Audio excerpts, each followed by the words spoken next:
Bonjour tout le monde, j'espère que vous allez bien et que tout se passe bien de votre côté. Moi, ça va, je vais super bien. Ça fait un moment, on n'a pas fait de format de vidéo, de capsules dans ce format-là, mais aujourd'hui, on revient avec les capsules qu'on faisait toutes les semaines, une vidéo, un nouveau concept expliqué du coup par mois.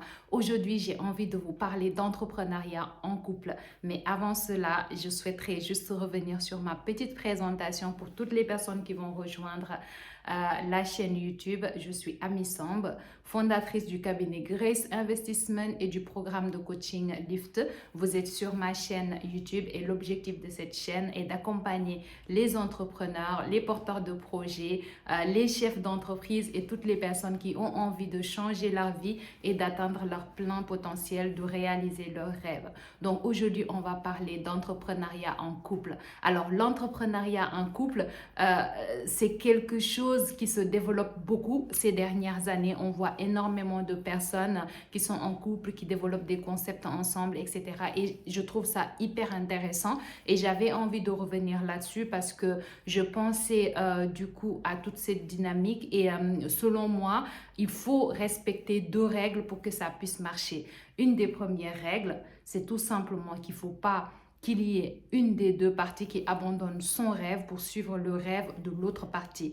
Il faut également que ça soit une passion commune pour que vous ayez une entreprise qui marche quand vous êtes en couple, il faut que ça soit une passion commune, quelque chose qui vous réunit, quelque chose que vous aimez faire ensemble, quelque chose, par exemple, ça peut être un business de produits, ça peut être un business de service, mais le plus important, c'est qu'il faut que ça soit une passion commune, quelque chose qui soit partagé, quelque chose qui soit à deux. Je vois énormément, surtout nous les femmes, la plupart c'est nous les femmes, qui abandonnons nos propres rêves pour suivre le rêve du coup des hommes.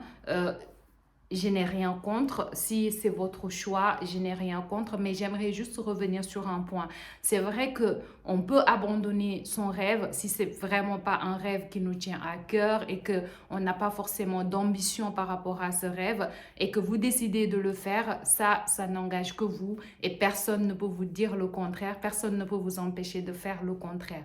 Mais ce qu'il faut savoir, c'est que dans ce sens-là, ça marche très rarement parce que dans la plupart des cas, ça peut générer des frustrations parce que au final, on peut se retrouver à faire quelque chose du coup qui ne nous anime pas. On le fait parce qu'on le fait par amour, on le fait parce qu'on a envie de rester avec l'autre et ça n'aide pas forcément à très long terme. Ça n'aide pas non seulement le couple, mais ça ne vous aide pas vous-même. Donc, le plus important quand on est en couple et qu'on a envie de créer quelque chose, il faut que ça soit quelque chose qui soit partagé, quelque chose de commun. Ça, selon moi, c'est les deux règles de base qu'il faut respecter.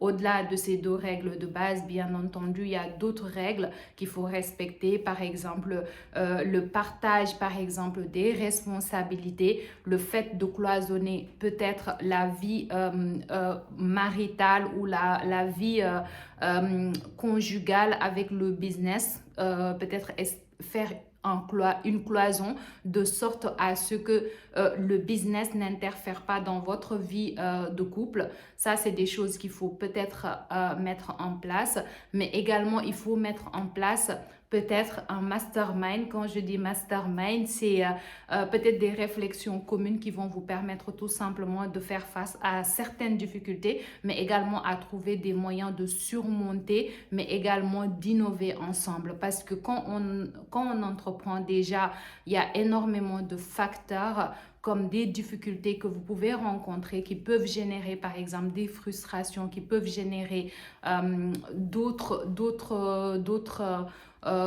va dire d'autres désagréments et que quand c'est en couple, du coup, ces désagréments peuvent être bien gérés comme peuvent ne pas être bien gérés dans le couple. Donc, c'est des choses qu'il faut prendre en compte.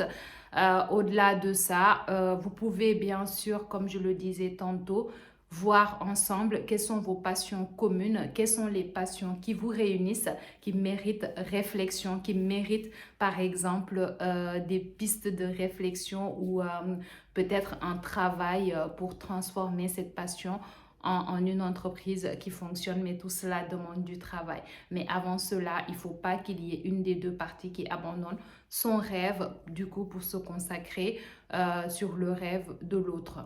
D'accord? Donc voilà, aujourd'hui, c'était la capsule, du coup, l'entrepreneuriat en couple.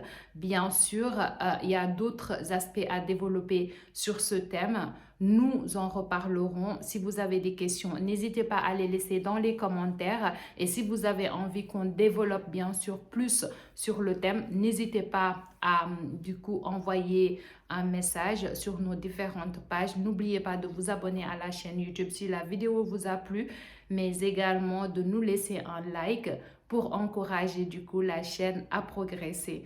Je vous remercie.